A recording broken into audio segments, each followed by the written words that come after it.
नागपूर आणि रामटेक लोकसभा मतदारसंघातलं मतदान पार पडल्यानंतर आता सगळ्या ईव्हीएम स्ट्रॉंग रूममध्ये सुरक्षित ठेवण्यात आलेत। नागपूर आणि रामटेक मतदारसंघांमधली 4510 मतदान केंद्रांवरील ईव्हीएम नागपूरच्या कळमना एपीएमसी मध्ये ठेवण्यात आली आहेत। इथे 30 स्तरीय सुरक्षा व्यवस्था तैनात करण्यात आली आहे। केंद्रीय सुरक्षा यंत्रणा, महाराष्ट्र पोलीस 24 तास इथे पहारा देत आहेत। पहिल्या टप्प्यात काल महाराष्ट्रातील 5 लोकसभा मतदारसंघांमध्ये मतदान झालं आणि याची मतमोजणी ही 4 जूनला होत आहे।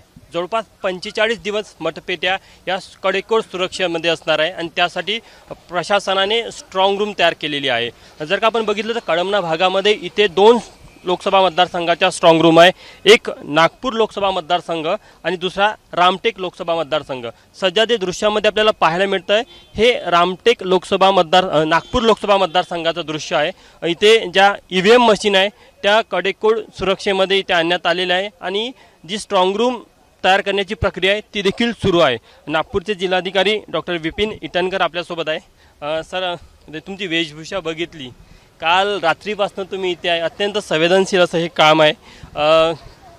सध्या काय स्थिती आहे याच्यामध्ये? काल इलेक्शन वोटिंग झाल्यावर जवळपास 10 ते 11 हजार मशीन्स नागपूर आणि रामटेक लोकसभा मतदारसंघाच्या इथे कळमना मार्केट या गोडाऊन वेअरहाऊसमध्ये आपण ठेवण्यात येणार आहे आणि 4 तारखेपर्यंत जोपर्यंत काउंटिंग होत नाही तोपर्यंत या ठिकाणी कडोकाट सुरक्षेमध्ये त्या मशीन्स राहणार आहे। जवळपास 3 लेअरची आपण इथे सिक्युरिटी देतो असतो।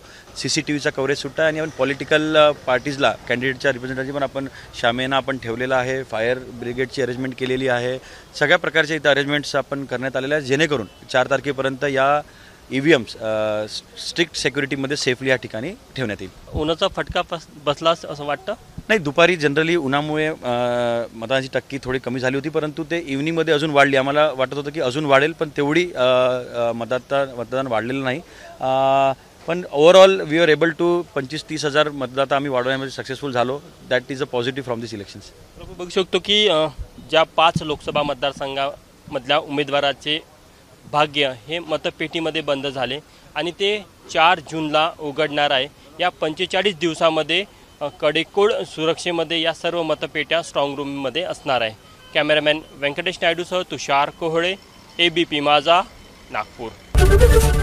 ABP माझा, उघडा डोळे बघा नीट।